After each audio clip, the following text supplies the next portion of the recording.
இப்போ நெக்ஸ்ட்டு நாம் என்ன பார்க்க போகிறோன்னா, அதாவது சாலிட்டை 2ஆக பிரிக்கிறாங்க, ரைட்டா? அப்போ எப்படி பிரிக்கிறாங்கன்னு பார்ப்போம், ரைட்டா?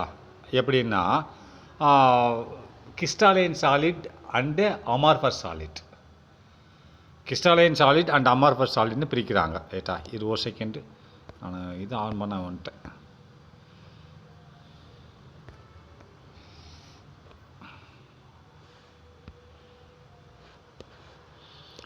கிறிஸ்டாலைன் சாலிட் அண்ட் அமார்ஃபஸ் சாலிட் 2ஆக பிரிக்கப்படுகிறது, ரைட்டா?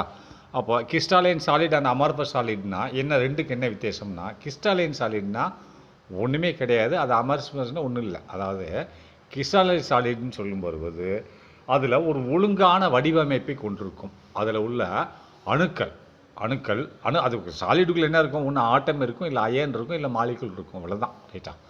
இவைகள் அனைத்தும் என்ன எவ்வாறு வடிவமைப்பை கொண்டிருக்கும், 1 by 1 அடுக்கி வைக்கப்பட்டது மாதிரி இருக்கும் ஒவ்வொரு டைரெக்ஷன்லையும். இப்போ நார்த் டைரெக்ஷனில் அது ஒரு வடிவமாக இருக்கும், சவுத் டைரெக்ஷனில் அது ஒரு வடிவமாக இருக்கும். ஆனால் ஒவ்வொரு டைரெக்ஷன்லையும் ஒரே வடிவமாக அமைக்கப்பட்டிருக்கும், ரைட்டா? இப்போ உதாரணத்துக்கு நான் சொல்கிறேன் கேளுங்களேன். இப்போ நம்ம வீடு கட்டுறோம், எல்லா இடத்துலையும் செவர் தடிமனாக வைக்கிறோம், இல்லையா? வீட்டுக்கு வெளிப்புறமாக உள்ள செவர்களில் தடிமனாக இருக்கும், வீட்டுக்கு உட்புறமாக உள்ள செவர்களில் என்னது, தடிமன் கம்மியாக வச்சுருப்போம். அப்போ தடிமன் அதிகமாக உள்ளதில் 2-3 செங்கல் வச்சுருப்போம். சைடில் ஒரு செங்கல், அதுக்கிட்ட சைடில் ஒரு செங்கல், 2 செங்கல் வச்சு கட்டுவோம். வீட்டுக்கு உள்ளே உள்ளது ஒரு செங்கலை வச்சு கட்டுவோம், ரைட்டா? ஆனால் வரிசை பிரகாரம் தான் அடித்து வச்சுருக்கோம், இல்லை 2 செங்கலை வச்சு கட்டினா கோணக்கமானக்க வைக்கிறேன்னா, இல்லை ஒரே நேர்கோட்டில் தானே 1 by 1 ஒரு செங்கல், அதுக்கடுத்து ஒரு செங்கல், அப்போ 2 செங்கல் வைக்கிறேன், 2 செங்கல், இன்னும் 2 செங்கல், அப்படி தான் வச்சுட்டு போகிறேன். அப்போ வீட்டுக்குள்ளே ஒரு செங்கல், அதுக்கடுத்து ஒரு செங்கல், ஆனால் அது வரிசையில் தானே இருக்குது, 1 by 1 அடுக்கி வச்சுட்டு போகிறேன். இதுக்கு பேர் தான் கிறிஸ்டாலைன் சாலிட். இன்னொன்று இருக்குது, எப்படின்னா அது ஒரு வடிவமே இருக்குது, குண்டகமண்டக்கம் இருக்கும். ஒரு இடத்துல செவர் மெலிஞ்சிருக்கும், 2 செங்கல் வரிசையில் போயிருக்கோம், திடீர்னு ஒரு செங்கல் வரிசையில் கட்டியிருப்பேன், திடீர்னு 2 செங்கல் வரிசையில் கட்டியிருப்பேன். ஒரே செவர் அப்படி தடிமனாக கூட குறையாக இருக்கும். அப்படி இருந்ததுன்னா அது வந்து எனது ஒழுங்கில்லாத அமைப்புன்னு அர்த்தம், ரைட்டா? இப்போ கிறிஸ்டாலைன் சாலிட்னா படிக திடப்பொருள்னு அர்த்தம். அமார்ஃபஸ் சாலிட்னா போலி திடப்பொருள்னு அர்த்தம். அமார்ஃபஸ்னா போலியான ஒரு திடப்பொருள். அப்போ போலியான திடப்பொருள்னு சொல்லி வரும்போது அது அப்போ திடப்பொருள் கிடையாதா அப்படின்னு நீங்கள் கேட்பீங்க. அது திடப்பொருள் தான், அதோட ஸ்ட்ரக்சர் சரியில்லை. இப்போ உதாரணத்துக்கு சொல்கிறேனே, இப்போ 10ஆம் கிளாஸ் மாணவர்கள் 12ஆம் கிளாஸ் மாணவர்கள் இருக்காங்க. அப்போ 12ஆம் கிளாஸ் வாத்தியார் என்ன சொல்கிறாருன்னா, மாணவர்களே எல்லோரும் நீங்கள் கிரவுண்டுக்கு போங்கன்றாங்க. அப்போ எல்லோரும் லைனாக போகிறாங்க. அப்போ ஒரு ஒழுங்கான வடிவில் போகிறாங்க. அப்போ 10ஆம் கிளாஸ் டீச்சர் என்ன சொல்கிறாங்க, 10ஆம் கிளாஸ் மாணவர்களையும் நீங்கள் கிரவுண்டுக்கு போங்கன்றாங்க. ஆனால் அவங்க எப்படி போகிறாங்க தெரியுமா, கும்பலாக பேசிட்டு போகிறாங்க. இது ஒரு கும்பல் போகுது, 10 பேர் சேர்ந்து கும்பலாக பேசிட்டு போகிறாங்க, லைன் இல்லாமல். இன்னொரு 10 பேர் சேர்ந்து கும்பலாக போகிறாங்க. போகிற ஆள் இருக்காங்க, அது ஒரு சாலிட்டு தான். ஆனால் அது என்னது, அமார்ஃபஸ் சாலிட். ஏன்னா ஒரு ஒழுங்கு இல்லாமல் இருப்பது, ரைட்டா? இப்போ எப்படி ஒழுங்கு இல்லாமல் இருக்கு, கேஸ் ஒழுங்கோடு இருக்கா, இல்லை. லிக்விட் ஒழுங்காவோட இருக்கா, இல்லை. ஏன்னா அவரோட மாலிகுல் அங்கங்கே ஸ்ப்ரெட் ஆகிருக்கு. ஏதாவது வரிசையில் இருக்கா, வரிசை பிரகாரம் இருக்கா, இல்லை, ரைட்டா? வரிசை பிரகாரம் தான் உனக்கு மூச்சு கிடைக்காது. எங்கே ஆக்சிஜன் இருக்கோ அங்கே மூக்கை வச்சு தான் உங்களுக்கு இழுக்கணும். எல்லா இடத்துலையும் ஆக்சிஜன் இருக்குது. அதாவது ரேண்டம்னா ஒழுங்கற்ற நிலையில் இருக்கிறதுனால தான் நீ எந்த இடத்துலையும் ஆக்சிஜன் உனக்கு கிடைக்குது. வரிசை பிரகாரம் ஒவ்வொரு ஆக்சிஜன் அதுக்கு இன்னொரு ஆக்சிஜன் மாலிகுல் அடுக்கி வச்சுருந்தேன்னா நீ மூக்கை கொண்டு அங்கே தான் வைக்கணும் உரியறதுக்கு, ரைட்டா? அதான் அமார்ஃபஸ் சாலிட். நல்லா புரிஞ்சுக்கோங்க. கிறிஸ்டாலைன் சாலிட் இஸ் 1. அப்படின்னா கிறிஸ்டாலைன் சாலிடானது இஸ் 1 ஒன்றாக இருக்கிறது. இன் விச் அதில் இது அந்த கிறிஸ்டாலைன் சாலிட் இஸ் 1, கிறிஸ்டாலைன் சாலிட் ஒன்றாக இருக்கிறது. இன் விச் அதில் இட்ஸ் கன்ஸ்டிட்யூயன்ஸ் அதில் உள்ள அமைந்திருக்கக்கூடிய பார்ட்டிக்கிளை குறிக்குது. பார்ட்டிக்கிள்ன்ற பொதுவான ஒரு பெயர். இப்போ மாணவர்கள்னா பொதுவான பெயர், அதில் ஆண் மாணவர் இருக்கா, பெண் மாணவர் இருக்காங்களா இல்லையா? மக்கள் அப்படின்னு சொன்னது பொதுவாக, அதுக்கு எல்லாரும் இருக்காங்க. அது மாதிரி கன்ஸ்டிட்யூயன்ட் இதுக்குள்ளே அமைந்திருக்கக்கூடிய பொருட்கள், அதை பார்ட்டிக்கிள் என்னது, ஆட்டமாக இருக்கும், அயன் அல்லது மாலிகுல், இவைகள் தான் இருக்கும் இதுக்குள்ளே, ரைட்டா? ஹேவ் an orderly arrangement அப்படின்றோம். அது எப்படி அமைந்திருக்கும், ஆர்டர்லி ஒழுங்கான ஒரு அமைப்பை கொண்டிருக்கும். அரேஞ்ச்மெண்ட் என்னது, ஒழுங்காக அரேஞ்ச்மெண்ட் அடுக்கப்பட்ட அமைப்பை கொண்டிருக்கும். அதாவது ஒழுங்காக 1 by 1 அடுக்கியிருக்கும், ரைட்டா? அதில் உள்ள எது அடுக்கியிருக்கும், பார்ட்டிகிள்ஸ் என்னது, மாலிகுலோ ஆட்டமோ எதுவாக இருந்தாலும் ஒழுங்காக 1 by 1 அடிக்க வைக்கப்பட்டிருக்கும். ஒவ்வொரு திசையிலையும் ஒரு மாதிரி அடிக்கணும். ஒரு நார்த்து டு வெஸ்ட்டுன்னு வரும்போது 2 மாலிகுல் அடிச்சிருக்கலாம். சவுத்து டு நார்த்துன்னு போகும்போது ஒன்று அடிக்கிருக்கலாம். இது ஏன் இப்படி சொல்கிறேன்னா பின்னாடி உங்களுக்கு யூஸ் ஆகும். Have an orderly arrangement. Orderly அரேஞ்ச்மெண்ட்னா ஒழுங்காக சீராக அடுக்கி வைக்கப்பட்டுள்ளது. அது எப்படி கடைசி வரைக்கும் அந்த அணு அந்த சாலிட்டு எந்த சாலிட்டு கிறிஸ்டலைன் சாலிட் எது வரைக்கும் இருக்கோ அது வரைக்கும் ஒழுங்காக அடிக்கப்பட்டிருக்கும். அதான் எக்ஸ்டெண்டிங்னா கடைசி வரைக்கும். ஓவர் எ லாங் ரேஞ்சுனா நீண்ட தூரம் வரைக்கும். எக்ஸ்டெண்டிங்னா அதாவது நீண்டு கொண்டு செல்கிறது. ரைட்டா? அது எது வரைக்கும் இருக்கிறதோ அது வரைக்கும் தான் extending over a long range. அதாவது எவ்வளோ தூரம் இருக்கிறதோ அந்த கிறிஸ்டலைன் சாலிட் அது வரைக்கும் ஒழுங்கான முறையில் அடுக்கி வைக்கப்பட்டுள்ளது. ரைட்டா? சரி, next the arrangements of such constituents in a crystalline solid is அப்படின்றான். த அரேஞ்ச்மெண்ட் என்னது? அடுக்கி வைத்தல். ரைட்டா? அரேஞ்ச்மெண்ட்ஸ் ஆஃப் சச் கான்ஸ்டியூயன்ட்ஸ் இந்த பார்ட்டிகல்கள் அது உள்ள இருக்கக்கூடிய கான்ஸ்டியூயன்ட் ஆட்டம் அயன் அண்ட் மாலிகுல் அவைகளோட அடுக்கி வைக்கப்பட்டுள்ளது. எதில் இன்னைக்கு கிறிஸ்டலைன் சாலிடில் அரேஞ்ச்மெண்ட்னா அதான் கான்ஸ்டியூண்ட் அந்த பார்ட்டிகிள் கிறிஸ்டலைன் பார்ட்டிகிள் அது அரேஞ்ச்மெண்ட்ஸ் ஆஃப் சச் கான்ஸ்டியூயன்ட் அரேஞ்ச்மெண்ட் அடுக்கி வைக்கப்பட்ட சச் உதாரணமாக கான்ஸ்டியூட் இந்த பார்ட்டிகிள் இன்னைக்கு கிறிஸ்டலைன் சாலிட் ஒரு கிறிஸ்டலைன் சாலிடில் ஈஸ்னு இருக்கிறது. சச் தேட் அதுக்குள்ளே என்ன இருக்குது? சச் தேட் சச் தேட்னா இவ்வாறாக இருக்கிறது. The potential energy of the system is minimum.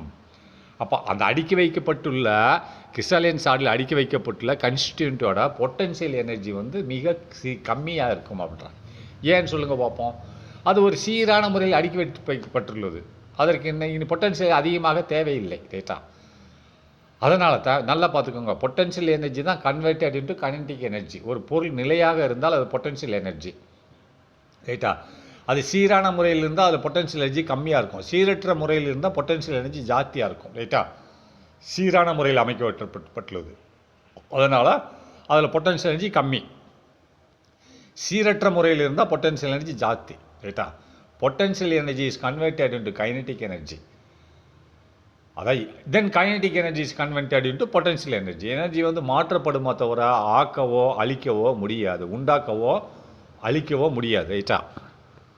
சரி, நெக்ஸ்ட்டு இன் கான்ட்ராஸ்ட் இதற்கு எதிர்ப்புறமாக இதைகள் இப்படி இருக்கப்பா. எப்படி நம்ம கிறிஸ்டலைன் சாலிட்டு அப்போ இதற்கு எதிர்ப்பாக என்ன இருக்கும்? அமார்பஸ் சாலிட் தானே, போலி சாலிட். அது ஒழுங்கு இல்லாமல் இருக்கும். இதுக்கு எதிர்ப்பதமாக தான் இருக்கும். அப்போ இன் கான்ட்ராக்ட்ஸ்ன்னு சொன்னால் இதற்கு மாறாக இதற்கு எதிர்ப்பாக இந்த கான்ஸ்டியூயன்ட் சாலிடுக்கு எதிர்ப்பாக அண்ட் அமார்பஸ் சாலிட் அமார்பஸ்னால் போலியான ஒரு திடப்பொருள் அதுக்குள்ளே என்ன இருக்குது? அதுக்குள்ளே என்ன போட்டிருக்காங்கன்னா பிராக்கெட்டுக்குள்ளே கிரீக் இந்த வார்த்தை அமார்பஸ்ன்ற வார்த்தை கிரீக் வார்த்தை. ரைட்டா? அதாவது கிரீக்கில் வந்து அமார்பஸ் மீன்ஸ் அமார்பஸ்ன்ற வார்த்தையோட அர்த்தம் அர்த்தம் நோ ஃபார்ம். இதுக்கு ஒரு வடிவம் கிடையாது. ஏன் நோ ஃபார்ம் போட்டிருக்கா? இது வாட்டர் மாலிகுல் மாதிரி அங்கே கிடக்கும், பறவை கிடக்கும். அது அப்படி இல்லை, சீரான முறையில் 1 by 1 எப்படி நம்ம செங்கலை வீடு கட்டியிருக்கோமோ அது மாதிரி இருக்கும். இது கிறிஸ்டலைன் சாலிட் அப்படின்றான். நோ ஃபார்ம்ன்றா. த கான்ஸ்டியூயன்ட்ஸ் ஆர் ரேண்டம்லி அரேஞ்ச். கான்ஸ்டியூயன்ட்னா என்னது? அந்த இதுக்குள்ளே இருக்கக்கூடிய அதாவது அனார்மஸ் சாலிடுக்குள்ளே அமைந்திருக்கக்கூடிய கான்ஸ்டியூயன்ட் ஆர் இருக்கின்றன ரேண்டம்லி அரேஞ்சு. அப்போ ரேண்டம்லி அரேஞ்சுன்னா சீரற்ற ஒழுங்கற்ற முறையில் அதில் உள்ள கான்ஸ்டியூயன்ட் ஆட்டம் மாலிகுல் அயன் இதுதான். அது ஒழுங்கற்ற முறையில் அமைந்திருக்கு. எப்படி வாட்டர் மாலிகுல்லையோ கேஸ் மாலிகுல்லையோ அங்கங்கே பரவி கிடக்கிறதோ அப்போ சாலிட்ல என்னது? ஒரு சீரான முறையில் இருக்கும். எது? இரும்பில். அது இந்த 2 சாலிட்டு அதை பிரிச்சிருக்கான். சாலிட்லேயே 2 இருக்குது. என்னது? இது அமார்பஸ் சாலிடு அண்டு என்னது உனக்கு இன்னொரு சாலிட் என்ன சொல்கிறான்? Amorphous and crystalline solid. ரைட்டா? இந்த 2 சாலிட் இருக்கிறது. அப்போ இதில் பாருங்கள். Next in contrast to the amorphous solids in Greek முடிஞ்சா. அப்போ next long range orderly arrangements of constituents. அப்போ லாங் ரேஞ்ச் இன்னும் பாருங்கள் என்ன வேறுபாடுகளுக்கு வந்துட்டான். டிஃபரன்சஸ். ரைட்டா? டிஃபரன்ஸை பார்ப்போம். இது 2க்கு உள்ள டிஃபரன்ஸ் ஒரு டேபிளில் கொடுத்துருக்கான் இல்லையா? நல்லா புக் எடுத்து வச்சுக்கோங்க. இதை பார்க்கும்போது டேபிளில் உள்ள டிஃபரன்சஸ் பிட்வீன் என்னது உன்னோட அமார்பஸ் சாலிடுக்கும் இந்த சாலிடுக்கும் உள்ள டிஃபரன்சஸ். ரைட்டா? டிஃபரன்சஸ் அது என்னவா இருக்கும் என்று பார்க்கலாம். ரைட்டா? என்னன்னு பாருங்கள். அப்போ ஃபஸ்ட்டு ஃபஸ்ட்டு இது என்னது டிஃபரன்சஸ் அது கிறிஸ்டாலைன் சாலிட் ஃபஸ்ட்டில் கொடுத்துருக்காங்க கிறிஸ்டாலைன் சாலிட், அதுக்கு செகண்டில் அமார்ஃபஸ் சாலிட். ரைட்டா? ஃபஸ்ட்டு கிறிஸ்டாலைன் சாலிட் என்னது long range orderly arrangements of constituents. ஏற்கனவே சொல்லி கொடுத்துருக்கேன். அதில் ஒரு ப்ராப்பரான ஆர்டர்லில் ஒழுங்கான ஒரு அரேஞ்ச்மெண்ட்ஸ் ஒழுங்காக அடுக்கி வைக்கப்பட்டுள்ளது போல் இருக்கும். மாலிக்யூல், ஆட்டம் இவைகள்லாம் கடைசி வரைக்கும் இருக்கும். அந்த சாலிட் எது வரைக்கும் இருக்கிறதோ அது வரைக்கும் ஒழுங்காக அமைக்கப்பட்டிருக்கும். அதான் long range orderly arrangements of constituents. கான்ஸ்டிட்யூயன்ட்னா அதோட உள்ளே இருக்கக்கூடிய பொருட்கள் ஆட்டம், மாலிக்யூல் அண்டு அயன்ஸ். ரைட்டா? இதுதான் இதில் இருக்குது. ரைட்டா? அப்போ இது என்னது, இது வந்து கிறிஸ்டாலைன் சாலிட். அப்போ அமார்ஃபஸ் சாலிட்டில் எப்படி இருக்கும், இதற்கு எதிர்மாறாக இருக்கும். இது ஒழுங்காக இருந்தால் அது ஒழுங்கல்லாமல் இருக்கும். ரைட்டா? ஏன்னா அது எப்படி இருக்கும், ஒழுங்கற்ற முறையில் இருக்கும். ஏன்னா அது வந்து லிக்விடு, அது இது மாதிரி அங்கங்கே பரவி கிடக்கும். அப்போ நெக்ஸ்ட் பாருங்கள் என்ன போட்டிருக்கோம். அடுத்து இது short range random management of constituent. Short range குறுகிய தூரத்துலேயும் இது எப்படி இருக்கும், ரேண்டம்னு பரவி கிடக்கும். இது ஆரம்பித்த குறுகிய தூரத்திலே பரவி கிடக்கும், அங்கங்கே கிடக்கும், ஒரே லைனில் இருக்காது. ரைட்டா? Random arrangement. ரேண்டம்னா பரவி கிடக்கும். ரேண்டம் அரேஞ்ச் பரவி வைக்கப்பட்டுள்ளது. அரேஞ்ச்மெண்ட்னா அடுக்கி பரவி வைக்கப்பட்டுள்ளது அர்த்தம். அரேஞ்ச்மெண்ட் வைக்கப்பட்டுள்ளது. ரைட்டா? அப்போது சீரற்ற அடுப்பை கொண்டு வரல, பரவி வைக்கப்பட்டுள்ளது. ஆஃபையா கன்ஸ்டிட்யூயன்ட்ஸ்னா என்னது, அதில் உள்ள மூலக்கூறுகள், அதாவது என்ன ஆட்டம், மாலிக்யூல் அண்டு இவைகள் பரவி கிடக்கின்றன. ரைட்டா? இப்போ அரேஞ்ச்மெண்ட்ஸ்னு கிடக்கின்றனன்னு போட்டுக்கோங்க. அப்போது டெஃபினிட் ஷேப் இதுக்கு ரெண்டாவது பாயிண்ட் வாங்க. எது ரெண்டாவதுக்கு? ஃபஸ்ட் இதுக்கு என்னது டெஃபினிட் ஷேப். இதுக்கு என்னது கிறிஸ்டாலைன் சாலிட்டுக்கு ஒரு ஒழுங்கான வடிவமைப்பு. எல்லாமே இது கரெக்டாக இருக்கும், அது ஆப்போசிட்டாக இருக்கும். டெஃபினிட் ஷேப் இதுக்கு ஒரு ஒழுங்கான வடிவமைப்பு இருக்கும். ஆனால் அதுக்கு ஒழுங்கான வடிவமைப்பு இருக்காது. என்னது இர்ரெகுலர் ஷேப். இது டெஃபினிட் ஷேப்னா ஒழுங்கான ஒரு ஒரு ஒரு உருவ அமைப்பு இருக்கும், சரியான உருவ அமைப்பு. அதுக்கு வந்து சரியான கண்டக்க கிடக்கும். ரைட்டா? சரி, நெக்ஸ்ட் மூணாவதாக generally crystalline solids are anisotropic in nature. பொதுவாகவே இந்த கிறிஸ்டாலைன் சாலிட், அதாவது படிக திடப்பொருளானது அண்ட் ஐசோட்ராபிக் இன் நேச்சர், இயற்கையிலேயே அண்ட் ஐசோட்ராபிக்காக இருக்குது. இது மட்டும் அதற்கு எதிர்ப்பு. அது நெக்ஸ்ட்டு அது எப்படி இருக்குது, அது பார்ப்போம். அது எப்படி இருக்குன்னா they are isotropic like liquids. அது ஐசோட்ரோபிக் லைக் லிக்விட்ஸ், அது பரவி கிடக்கிறது.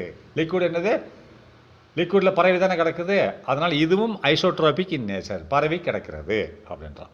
அப்போ ஐசோட்ரோபிக்னு என்ன அப்படின்னு தெரியணும். ஐசோட்ரோபிக்னு சொன்னால் இங்கே வாங்க முதல்ல என்னது கிறிஸ்டாலைன் சாலிட்டுக்கு. அப்போ ஐசோட்ரோபிக் என்னது, ஐசோட்ரோபிக் அல்ல. ஐசோட்ரோபிக் இல்லை. அப்போ ஐசோட்ரோபிக் என்ன அப்படின்னா, ஐசோட்ரோபிக்னா அந்த சாலிடானது, அது crystalline solid is a best conductor of electricity. அதாவது மின்சாரத்தை நல்ல முறையில் பாஸ் பண்ணணும். ரெண்டாவது, அதில் அந்த சாலிடில் உள்ள எல்லா இடத்துலையும் ஒளி ஊடுருவும் திறன் வந்து கரெக்டாக இருக்கணும். கரெக்ட்னா சரியாக இருக்கணும். எல்லா இடத்துலையும் ஒரு நடுவில் வந்து கம்மியாகவும் எண்டில் போய் கூடவும் இருக்கக்கூடாது. சாலிடில் உள்ள எண்டில் போய் கூடயும் இங்கே கம்மியாகவும் இருக்கக்கூடாது. எல்லா இடத்துலையும் ஒரே மாதிரியாக இருக்கணும். இப்படிப்பட்ட ப்ராப்பர்ட்டிகளை ஒரே மாதிரியாக கொண்டிருக்கணும். எலக்ட்ரிக்கல் கண்டக்டிவிட்டி அப்படி தான்.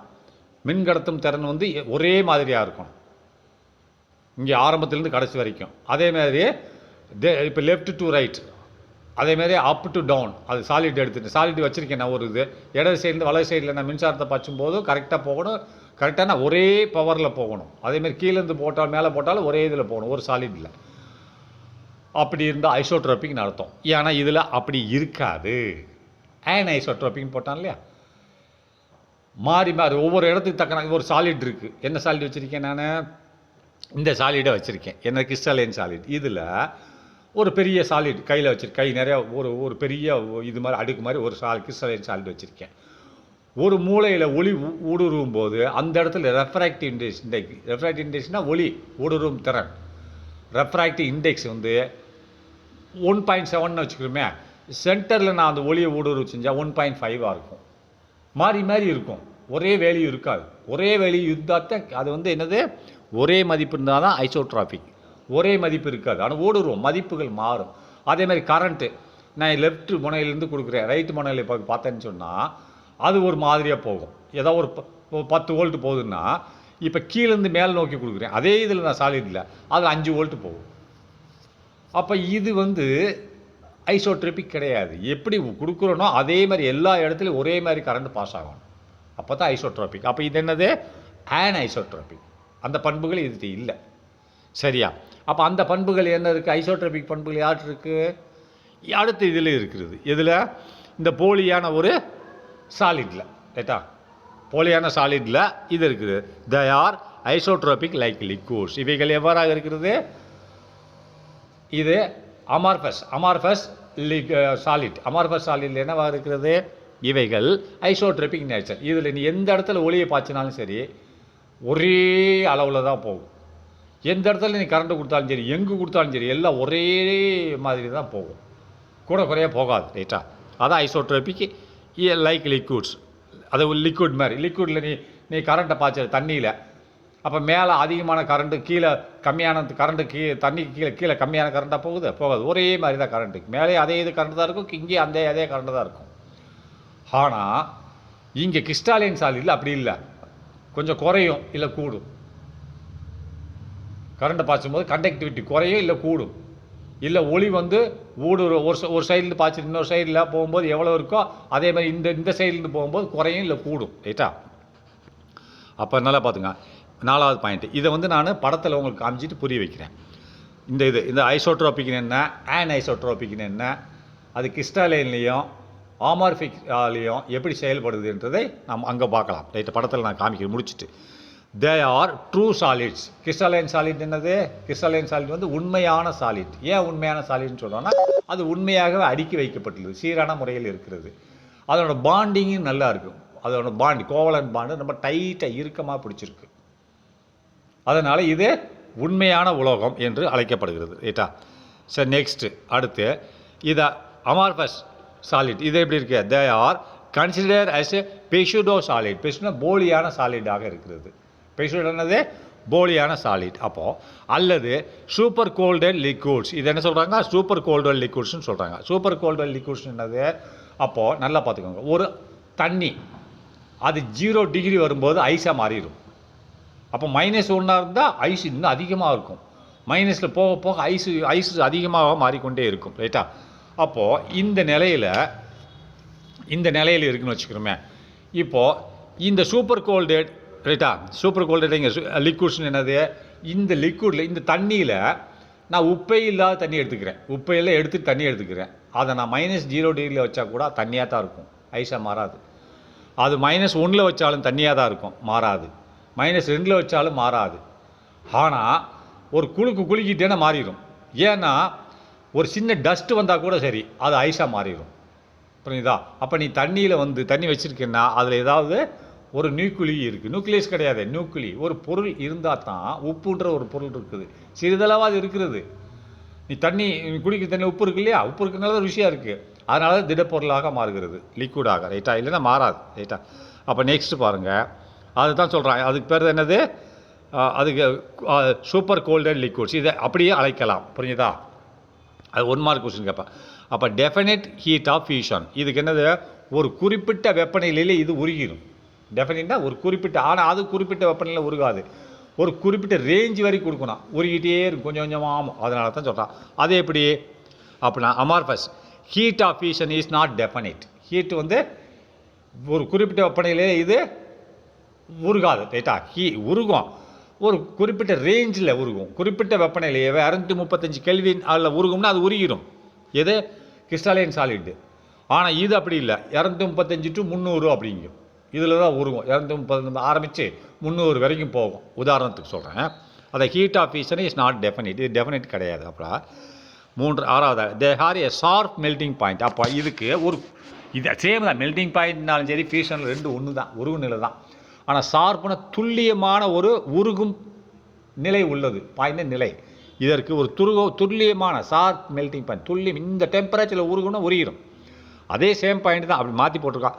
அப்போ இதில் என்ன போட்டிருக்கான்? Gradually soften over a range of temperature. கிராஜுவல்னால் அது மெதுவாக, சாஃப்டன் அதை கிராஜுவல்னால் மெதுவாக, ரைட்டா. சாஃப்டன்னா என்னது? மிருதுவாக இருக்குது, ரைட்டா. அதாவது கிராஜுவல்னால் படிப்படியாக, இது படிப்படியாக அது மெதுவாக மாறும். ஒரு மெட்டலை சூடு பண்ணும்போது ஒரு குறிப்பிட்ட டெம்பரேச்சர் வரும்போது அந்த மெட்டல் மேலே குறிப்பிட்ட வெப்பநிலை விழுகும்போது அது படிப்படியாக மெதுவாக மாறும். காடாக இருக்கும் வெறி இரும்பு, அது நீ வெப்பநிலை வெப்பம் படும்போது சூடாக்க அது கொஞ்சம் மெதுவாக மாறுமா, மெதுவாக மாறும். Gradually soften over a range of temperature. ரேஞ்சுனா ஒரு குறிப்பிட்ட அளவு டெம்பரேச்சர். இப்போ 30 டிகிரி செல்சியஸ்லேருந்து 40 டிகிரி செல்சியஸ் வரைக்கும் தான் இப்படி மாறிக்கிட்டு இருக்கும். அது அப்படி இல்லை, ஒரே டிகிரியில் மெல்ட் ஆயிரும். ரைட்டா? அதை கிராஜுவலி சாஃப்டன்னா கிராஜுவலினா படிப்படியாக மெதுவாகும். எப்படி? Over a range of temperature. ஒரு குறிப்பிட்ட அளவு டெம்பரேச்சர் வர்ற வரைக்கும் அது மெதுவாகிட்டே இருக்கும். அது மிருதுவான தானே உருக முடியும், டைட்டாக இருக்க முடியாதுல்ல. அண்ட் ஸோ ஆகவே கேன் பி மோல்டட். அதனால தான் அவைகள் வடிவமைக்க முடியும். இந்த அமார்ஃபஸ் சாலிடை நம்ம ஒரு குறிப்பிட்ட வடிவமைப்பில் கொண்டு வரலாம், உருக்கி வடிவமைப்பில் கொண்டு வரலாம். அதனால தான் இது ஒரு குறிப்பிட்ட வடிவமைப்பில் நம்மளால் கொண்டு வர முடியும் அப்படின்னா. ரைட்டா? நெக்ஸ்ட் 7வது, இதற்கு உதாரணம். ஃபஸ்ட் இதுக்கு கிறிஸ்டலைன் சாலிடுக்கு உதாரணம் NaCl, நம்ம உப்பு. ரைட்டா? Sodium chloride. அப்போ டைமண்ட் நம்ம அந்த நகை செய்யறதுக்கு பயன்படுத்துகிறோம்ல, அதெல்லாம் இதனுடைய எக்ஸாம்பிள்கள். இதெல்லாம் சீராக அமைக்கப்பட்டுள்ளது. ரைட்டா? அதற்கு என்ன உதாரணம்னு பார்த்தீங்கன்னு சொன்னால் அதுக்கு ரப்பர் அண்டு பிளாஸ்டிக். இது சீரற்ற முறையில். ஏன்னா ரப்பர் ஒரு இடத்துல தடிமனாக இருக்கும், ஒரு இடத்துல மெலிசாக இருக்கும். பிளாஸ்டிக்கு அப்படி தான். அதேமாதிரி கிளாஸ், இதெல்லாம் என்னது, சீரற்ற முறையில் மாலிக்யூல்கள் இருக்கும். இதில் எல்லாம் அங்கங்கே ஒரு லைனில் இருக்காது. ரைட்டா? அதை தான் இதனோட உதாரணங்கள். ரைட்? நெக்ஸ்ட்டு அப்போ ஐசோட்ரோபின்னு என்னன்னு பார்ப்போம். அப்போது ஐசோட்ரோபின்னு என்னவென்றால் என்ன சொல்கிறது, யூனிஃபார்மிட்டி இன் ஆல் டைரக்ஷன். அப்போ ஐசோட்ரோப்னு என்னது, அது யூனிஃபார்மிட்டியாக இருக்கும். யூனிஃபார்மிட்டி என்னது, நான் ஏற்கனவே சொல்லியிருக்கேன். அதாவது யூனிஃபார்மிட்டி ஒரே மாதிரியாக இருக்கிறது தான் ஐசோட்ரோபி. ஐசோட்ரோபின்னு நீ ஸ்ட்ரக்சர் எடுக்கக்கூடாது. ஸ்ட்ரக்சர் ஒரே மாதிரி எதில் இருக்கும், கிறிஸ்டல் லைனில் இருக்கும். ரைட்டா? இதில் அப்படி இல்லை, யூனிஃபார்மிட்டி இன் ஆல் டைரக்ஷன். அப்படின்னா இப்போ நீ இதை எடுத்துக்கோ, எதை, அமார்ஃபஸ் சாலிட் தான் இப்போ நான் எடுத்துக்கணும். அதான் என்னது, நல்லா பாருங்கள், இது என்ன போட்டுக்காம பாருங்கள். இன் சாலிட் என்ன எங்கே வந்திருக்கோம், ஐசோட்ரோபிக் சாலிட். ரப்பர் முடிஞ்சா. அப்போ ஐசோட்ரோபிக் மீன்ஸ் என்னென்னா யூனிஃபார்மிட்டி இன் ஆல் டைரக்ஷன் அப்படின்றான். இப்போ நம்ம 2 தான் இருக்குது, கிறிஸ்டலைன் சாலிட், அமார்ஃபஸ் சாலிட். இப்போ அமார்ஃபஸ் சாலிட் தான் ஐசோட்ரோபிக். ஏன்னா அது எல்லா திசையிலையும் ஒரே மாதிரியாக எலக்ட்ரிக்கல் கண்டக்டிவிட்டி செய்யும், அதேமாதிரி ஒளி ஊடுருவ செய்யும். அப்போ அதனால தான் இப்படி எழுதியிருக்கோம். ஐசோட்ரோபின்னு என்னன்னு சொல்கிறான் பாருங்கள். Isotropy means uniformity in all direction. எந்த திசையில் நீ எடுத்தாலும் ஒரே மாதிரியாக இருக்கும். புரியுதா? அதான் ஐசோட்ரோபி. அதனால தான் என்ன சொல்கிறான், அமார்ஃபஸ் சாலிட்ல எங்கே நீ அளந்தா கூட ரெஃப்ராக்டிவ் இண்டெக்ஸ், ஒளி ஊடுருவும் திறன் ஒரே மாதிரியாகத்தான் இருக்கும். மொத்தம் அந்த அமார்ஃபஸ் சாலிட் போகிறான். அதேமாதிரி எங்கே நீ கரண்ட்டை பாய்ச்சினாலும் சரி, எல்லா இடத்துலையும் ஒரே மாதிரி கரண்ட்டு தான் இருக்கும். ஆனால் இங்கே அப்படி கிடையாது. கிறிஸ்டலைன் சாலிடில் ஒவ்வொரு இடத்துலையும் ஒவ்வொரு ஊடுருவும் திறன் இருக்கும். ஆனால் ஒழுங்கு அடுக்கி வச்சுருப்பாங்க. இப்போ 2 செங்கலாக கட்டியிருக்க இடத்துல எல்லாம் ஒரு ஊடுருவும் திறன் இருக்கும். இப்போ லெஃப்ட் டு ரைட் 2 செங்கலாக கட்டியிருக்க, அது ஒரு ஊடுருவும் திறன். அப்போ கீழேருந்து மேலே ஒரு செங்கலாக கட்டியிருக்கேன், அந்த இடத்துல ஒளிப்படும் போது அது ஒரு ஊடுருவும் திறனாக இருக்கும். அப்போ லெஃப்ட் டு ரைட்டு கரண்ட்டை பாய்ச்சும் போது அது ஒரு கரண்ட்டு பாஸ் ஆகும், கீழேருந்து மேலே பாய்ச்சும் போது அது ஒரு கரண்ட்டு பாஸ் ஆகும். அப்போ வேற்றுமை இருக்கா? அங்கே அப்படி இல்லை. ஏன் வேற்றுமை இல்லைன்னா அங்கங்கே பரவி கிடக்குது. அதனால் ஒரே மாதிரியான கரண்ட் தான் எல்லா இடத்துலையும் இருக்கும், ஒரே மாதிரியான ஒளி தான் ஊடுருவும். ரைட்டா? அதுதான் சொல்கிறான் இன் சாலிட் ஸ்டேட். ரைட்டா? சாலிட் ஸ்டேட்டில் அதான் முடிச்சிட்டோமா, அது isotropy means uniformity in all direction. அப்போ இன் சாலிட் ஸ்டேட் என்னது, அமார்ஃபஸ் சாலிடை குறிக்குது. வெறும் சாலிட் ஸ்டேட்னா 2மே சாலிடு தான். இதுவும் சாலிடு தான், அதுவும் சாலிடு தான். வெறும் சாலிட் ஸ்டேட்னு போட்டானா மீனிங் என்னது, அமார்ஃபஸ் சாலிட்னு அர்த்தம். In solid state isotropy means having identical value of physical properties அப்படின்றான். அப்போ ஒரு சாலிட், ஒரு திரவ நிலை, திடமான நிலை தான் அமார்பிக், அதாவது சாலிட் ஸ்டேட்னு அர்த்தம். அந்த இதில் ஐசோட்ரோபி என்றால், ஐசோட்ரோபி மீன்ஸ் அதன் அர்த்தம் என்னவென்றால் having a identical value of physical properties. ஐடென்டிக்கல்னா ஒரே மாதிரியான மதிப்பை கொண்டிருக்கும். எது? Physical properties. ஃபிசிக்கல் இயற்பியல் குணநலங்களில். அப்போ அந்த பொருள், எந்த பொருள், அமார்ஃபஸ் சாலிடோட இயற்பியல் குணநலம். இயற்பியல்னா அதனோட பண்பு, குணநலங்கள். ரைட்டா? அது குணநலங்கள் ஒரே மாதிரியாக இருக்கும் எல்லா இடத்துலையும். அந்த சாலிட் ஃபுல்லாக ஒரே மாதிரியாக இருக்கும். இங்கே அப்படி இல்லை, மாறி இருக்கும். ரைட்டா? ஆனால் அடிக்கிற உண்பை ஒன்றா வச்சுருப்பாங்க. ஆனால் மாறி இருக்கும் இங்கே. ஆனால் அங்கே மாறாது. ரைட்டா, அங்கே மாறாமல் இருக்கும். அதில் மாறாமலே இருக்கும். சரியா, அதில் பார்த்துக்கோங்க. அப்போது நெக்ஸ்ட் என்ன போட்டிருக்கோம் நம்ம முடிஞ்சு இப்போ இது போச்சு. த ஃபாலோவிங் ஆன்சர் சை crystals is due to different in எதில் முடிஞ்சோம் நம்ம பார்த்தோம்.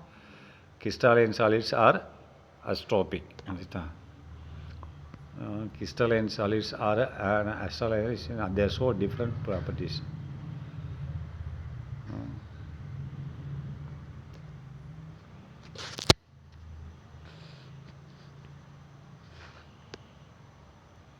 That low episode.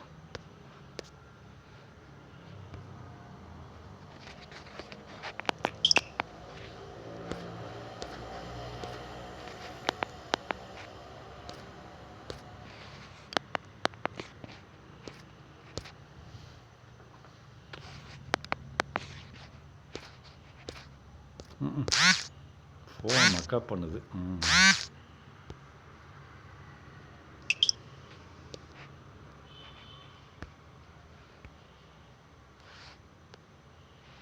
சரி, வாங்க இங்கே வாங்க முடிச்சிடுவோம் இதை. The following figures illustrate the answer in crystalline. ரைட்டா, crystalline solids are anisotropic and they show different values of physical properties when measured along different direction. நல்லா பார்த்துங்க, crystalline solid என்பது anisotropic. அதாவது இதுக்கு முந்தைய படிச்சிட்டுமா? In solid state, isotropy means having identical value of physical properties. ஏன்னா solid திடப்பொருளில் வந்து, திடப்பொருள் என்னது, அமார்பஸ் சாலிட்னு அர்த்தம். இதில் வந்து ஐசோட்ரோபி என்பது எல்லா இடத்துலையும் ஒரே மாதிரியாக இருக்கும் என்று பொருள்படுகிறது. Identical value of physical properties such as, உதாரணமாக அது என்னது ஃபிசிக்கல் ப்ராப்பர்ட்டிஸ்னால் இதை தான் குறிக்குது. Such as refractive index 1 and electrical conductance. நான் ஏற்கனவே சொன்னேன்ல, ரெஃப்ராக்டிவ் இண்டெக்ஸ் அண்ட் எலக்ட்ரிக்கல், இந்த ப்ராப்பர்ட்டிகள் எல்லா இடத்துலையும் ஒரே மாதிரியாக இருக்கும். அதுக்கு பேர் தான் ஐசோட்ரோபி. ரைட்டா, அப்போ இன் ஆல் டைரக்ஷன்ஸ். ரைட்டா, எதில் இன் ஆல் டைரக்ஷன்ஸ், எல்லா டைரக்ஷன்லையும் ஒரே மாதிரியாக இருக்கும். வேறஸ் அங்கே anisotropy is the property which depends on the direction of measurement. அப்போது அதே இடத்துல anisotropy என்பது is the property, அது ஒரு குணநலங்கள், அது எதை சார்ந்திருக்கிறது, which depends on the direction of the measurement. நம்ம எந்த திசையில், anisotropy என்னது, எல்லா திசையிலையும் ஒரே மாதிரியாக இருக்காது. ரைட்டா, இப்போ நார்த்து டு சவுத் அப்படி ஒன்று இருக்கும். அப்போ ஈஸ்ட் டு வெஸ்ட் ஒன்றா இருக்கும். அதான் anisotropy. ஆனால் ஐசோட்ரோபின்னா ரெண்டுலேயுமே ஒரே மாதிரி இருக்கும். நார்த்து சவுத்து ஒரே மாதிரி தான் இருக்கும், ஈஸ்ட்டு வெஸ்ட்டு ஒரே மாதிரி தான் இருக்கும். ரைட்டா, அப்போ வேற அங்கே anisotropy is the property. anisotropy ஒரு குணநலங்கள் தான், அதுவும் இதே மாதிரி தான். எதை, refractive index and electrical conduction. அது வந்து விச் டிபெண்ட்ஸ், அது சார்ந்து இருக்கிறது on the direction of the measurement. அது எந்த டைரக்ஷனில் நம்ம மெஷர்மெண்ட் பண்ணுறோமோ அதை சார்ந்து இருக்கிறது. அப்படின்னு என்ன பொருள், இப்போ கீழேருந்து மேலே நார்த்து டு வெஸ்ட்டு நம்ம அளக்கும்போது என்னவாக இருக்கும், அது ஒரு மாதிரியாக இருக்கும். ஈஸ்ட் டு வெஸ்ட்டு அது ஒரு மாதிரியாக இருக்கும். அதான் சொல்கிறோம். ரைட்டா, அப்போ நெக்ஸ்ட் வாங்க. அப்போ crystalline solids or crystalline solid எப்படி என்ன, அது வந்து என்னது, ஐசோட்ரோபிக். எது, அமார்பஸ் சாலிட். அப்போ crystalline solid என்னது, anisotrophic. ஏன்னா இதில் வெவ்வேறு இருக்கும். இப்போ நீ நார்த்து டு சவுத்து பார்த்தா அது ஒரு எலக்ட்ரிக்கல் கண்டக்டிவிட்டி காமிக்கும். அதேமாதிரி இதையும் காமிக்கும். எது, ரெஃப்ராக்டிவ் இண்டெக்ஸ் வேறு எதை காமிக்கும். இங்கே ஈஸ்ட் டு வெஸ்ட்லேயும் வெவ்வேறு காமிக்கும். ரைட்டா, அதனால் crystalline solids ஆர் இருக்கிறது anisotropy and as they show different values of physical properties. அது என்னாவது, வெவ்வேறு விதமான குணநலங்கள் காமிக்கும், ஒரே குணநலங்கள் காமிக்காது. எலக்ட்ரிக்கல் கண்டக்ட் என்னது குணநலங்கள்னா refractive index and electrical conductance. இதில் வெவ்வேறு பாயிண்ட்டுகளை காமிக்கும், வெவ்வேறு அளவை காமிக்கும் இதில். அப்போ தே ஷோ டிஃப்ரெண்ட் வேல்யூஸ், அப்படின்னா பல்வேறுபட்ட அளவுகள், அளவுகள் of physical properties. Physical properties என்னது, இதுதான் electrical conductance and refractive index. இது வெவ்வேறு அளவுகளில் காமிக்கும், அங்கே ஒரே அளவுகளில். வென் மெஷர்டு, அளக்கும் போது அலாங் டிஃப்ரெண்ட் டைரக்ஷன், வெவ்வேறு திசைகளில் அளக்கும்போது அது வெவ்வேறு அளவுகளை காமிக்கும். ரைட்டா, அப்போ the following figure illustrate the anisotropic in crystals due to different arrangements of their constituents along different directions. அப்போ கீழ்கண்ட படம், ஒரு படம் போட்டிருக்காங்க புக்கில், அந்த படத்தை பார்ப்போம். கீழ்கண்ட படமானது இல்லஸ்ட்ரேட்னா விளக்குகிறது. எதை, த anisotropy இன் கிறிஸ்டலில் எப்படி ஆனைசோட்ரோபி இருக்குது என்பதை விளக்குகிறது. Due to different arrangement. என்ன காரணமாக? வெவ்வேறுபட்ட அமைப்புகள் அடுக்குகளை கொண்டதுனால ஆஃப் தேர் கன்ஸ்டிடியூயன்ஸ். அதோட கன்ஸ்டிடியூயன்ஸில் கன்ஸ்டிடியூன்ஸ் அதனோட பொருள் ஆட்டம் மாலிகுல் அது வெவ்வேறு அடுக்குகளில் அடுக்கி வைக்கப்பட்டுள்ளது. டிஃப்ரெண்ட் அரேஞ்ச்மெண்ட்ஸ், வெவ்வேறு அடுக்குகளாக அமைக்கப்பட்டுள்ளது. Of their constitution. வெவ்வேறு அடுக்குகள்னு சொன்னேன். நான் சொன்னேன்ல 2 செங்கல் வரிசைக்கு ஒரு செவர் கட்டுறேன், லெஃப்ட் டு ரைட்டு. அதேமாதிரி கீழேருந்து மேலே ஒரு செங்கல் வரிசைக்கு கட்டுறேன். ஆனால் அடுக்கி தான் வைக்கிறேன், 1 by 1 ப்ராப்பராக வச்சுருக்கேன், ஆர்டர்லி பேனர். ஆனால் தடிமண் மாறுது இல்லையா? அதை தான் சொல்கிறான். அதை தான் இங்கே சொல்கிறான். என்ன சொல்கிறான்? டிஃப்ரெண்ட் அரேஞ்ச்மெண்ட்ஸ், வெவ்வேறு அடுக்குகள் ஆஃப் தேர் கன்ஸ்டிடியூயன்ட். அதனோட கன்ஸ்டிடியூன்ட் பார்ட்டிக்கிள், அந்த பார்ட்டிக்கிள் வெவ்வேறு அரேஞ்ச்மெண்ட்ஸ் அடுக்குகளாக அமைக்கப்பட்டுள்ளது. அதனால தான் அது என்ன சொல்கிறாங்க? அதை என்ன சொல்கிறாங்க? அதை ஆனைசோட்ரோபின்னு சொல்கிறாங்க. ரைட்டா? இப்போ வாங்க நம்ம அந்த படத்துக்கு போவோம்.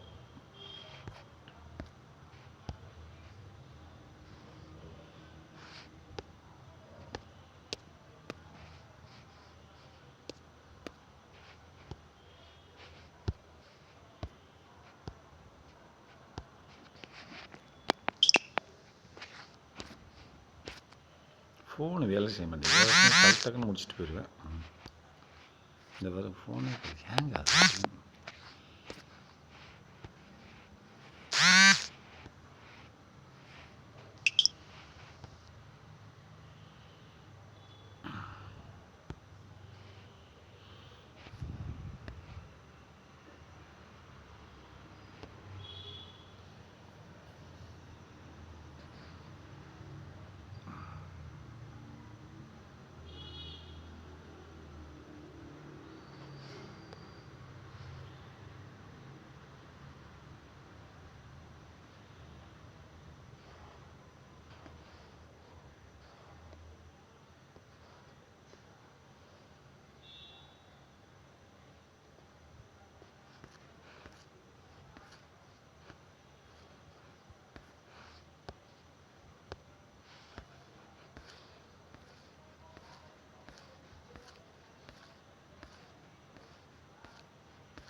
இங்கே பாருங்கள், படத்தை பாருங்கள். இதை பாருங்கள். இது என்ன சொல்கிறான்? ஆனைசோட்ரோபிக் இன் கிறிஸ்டல். கிறிஸ்டல் என்னது? ஆனைசோட்ரோபிக். இது என்னது? ஒழுங்காக அமைக்கப்பட்டிருக்குது. ஆனால் இதில் ரெஃப்ராக்டிவ் இண்டெக்ஸ், எலக்ட்ரிக்கல் கண்டக்டன்ஸு மாறி இருக்கும். அதான் ஆனைசோட்ரோபிக். இங்கே பாருங்கள், ஆனைசோட்ரோபிக் எப்படின்னு பாருங்கள். இது பாருங்கள், சீரான முறையில் தான் அமைஞ்சிருக்கு. ரைட்டா? இந்த பாருங்கள், வரிசை அமைஞ்சிருக்கு, படிப்படியாக ஒன்று. இந்த பாருங்கள், இது மாலிகுல்னு வச்சுக்கிறோம், இது ஆட்டம்னு வச்சுக்கிறோமே, சிவப்பாக உள்ளது. ஆட்டங்கள் எப்படி அமைஞ்சிருக்கு, மாலிகுல் எப்படி அமைஞ்சிருக்கு பாருங்கள். வரிசை கரெக்டாக ஸ்டெப் பை ஸ்டெப்பாக அமைஞ்சிருக்கு. ஆனால் இதில் இப்படி அமைஞ்சிருந்தது கிறிஸ்டலைன். ஆனால் இதில் ஒளி ஊடுருவும் திறம் வெவ்வேறு ஒரு திசைக்கு ஒன்றாக இருக்கும், மாறி இருக்கும். அதில் அப்படி இல்லை. எதில்? நம்ம அமார்ஃபஸ் சாலிடில் அப்படி இல்லை, ஒரே மாதிரியாக இருக்கும். எப்படின்னு பார்ப்போமே. இப்போ நான் உதாரணத்துக்கு சொல்கிறேன் கேளுங்க. இதில் இங்கே பாருங்க, இதை எடுத்துக்குவோம். இது ஒரு டைரெக்ஷன். ரைட்டா? கீழேருந்து மேலே போகுது. போகும்போது பாருங்கள், இந்த கோட்டுக்கு பக்கத்தில் என்ன இருக்குது? சின்ன சின்ன புள்ளிகளாக இருக்குது இல்லையா? இருக்கா? அப்போ நான் இந்த ரெக்டாங்கிள் மட்டும் எடுத்துக்கிறேன். இந்த ரெக்டாங்கிளை பார்த்துக்கோங்க. இதில் என்ன இருக்குது? லெஃப்ட் சைடில் மட்டும் சின்ன சின்ன புள்ளிகளாக இருக்குது. அதை உதாரணத்துக்கு சொல்கிறேன் உங்களுக்கு. அதை ஆட்டம்னு வச்சுக்கோங்களேன், இதை மாலிகுல்னு வச்சுக்கோங்க. ரைட்டா? இந்த பெருசாக இருக்கிறதா? அப்போ லெஃப்ட் சைடில் ஆட்டம் இருக்குது, ரைட் சைடில் ஒன்று இருக்குது. அப்போ இந்த சைடில் மாலிகுல் இருக்கிறதா? இப்படி ஞாபகம் வச்சுக்கோங்க. அதேமாதிரி இந்த கோடு இந்த சைடு போகுது இல்லையா?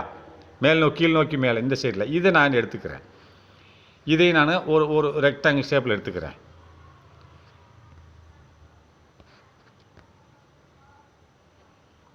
இதை நான் ரெக்டாங்கிள் ஷேப்பில் எடுத்துக்கிட்டேன்னு சொன்னால் இதில் எப்படி இருக்குது? அதுக்கு இதுக்கு வித்தியாசம் தெரியுதா? இந்த கீழேருந்து மேலே போகிற கோடுக்கும் அதில் எப்படி இருக்குது? லெஃப்ட் சைடில் கோடுக்கு பக்கத்துலேயே இருக்குது. லெஃப்ட் சைடில் சின்ன சின்ன ஆட்டங்கள் மாதிரி இருக்குது, தள்ளி மாலிகுல் மாதிரி இருக்குது, ரைட் சைடில் மாலிகுல் மாதிரி. இதில் எப்படி இருக்குது? அப்படி இருக்கா? இல்லை இல்லை இல்லை இல்லை அதே மாதிரி இருக்கா? இல்லை, மாறி இருக்குது. அப்போது இந்த சைட்லேருந்து இந்த சைடு போகும்போது ஒளியோட திறன் 1.7 ரெஃப்ராக்டிவ் இண்டெக்ஸ், கீழேருந்து மேலே போகும்போது 1.5 ரெஃப்ராக்டிவ் இண்டெக்ஸ் மாறுதா? ரெஃப்ராக்டிவ் இண்டெக்ஸே மாறிடுச்சு, ஒளி ஊடுருவும் திறன். கரண்ட்டும் மாறும். கரண்ட் இந்த சைட்லேருந்து கரண்ட் வந்து இருங்கண்ணா,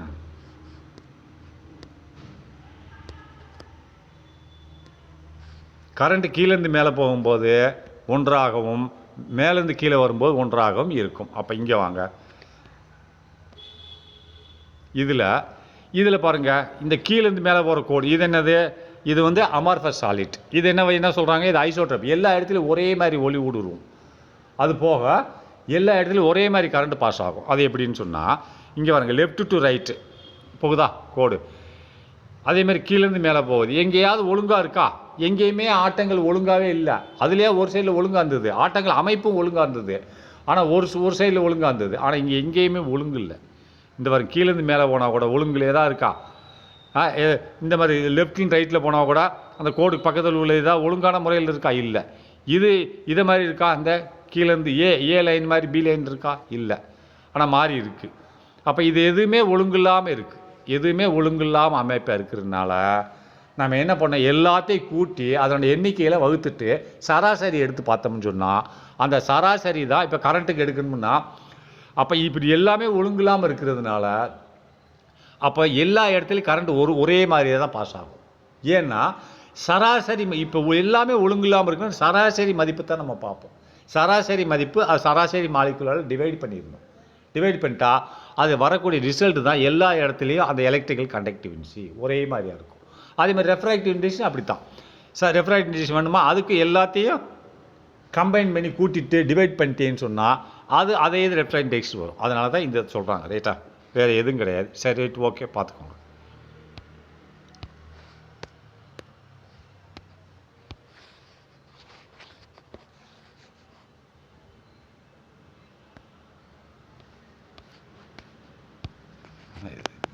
ஃபோனே ஹேங் ஆகுது, சேவ் ஆக மாட்டேங்குது.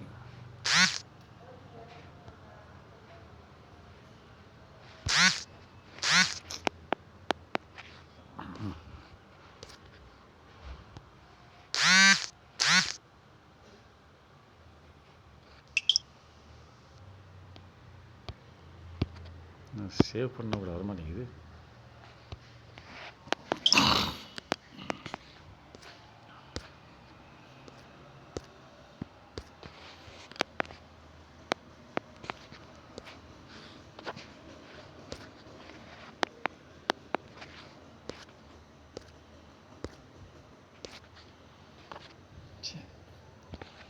என்ன அது ஃபோன்? சே, இந்த வீடியோவே சரியில்லாத வீடியோப்பா. ஆஃபே ஆக மாட்டேங்குது, ஒன்றும் செய்ய மாட்டேங்குது. ஹேங் ஆயிடுச்சு ஃபோன். ஏன் ஹேங் ஆயிடுச்சுன்னு தெரியல.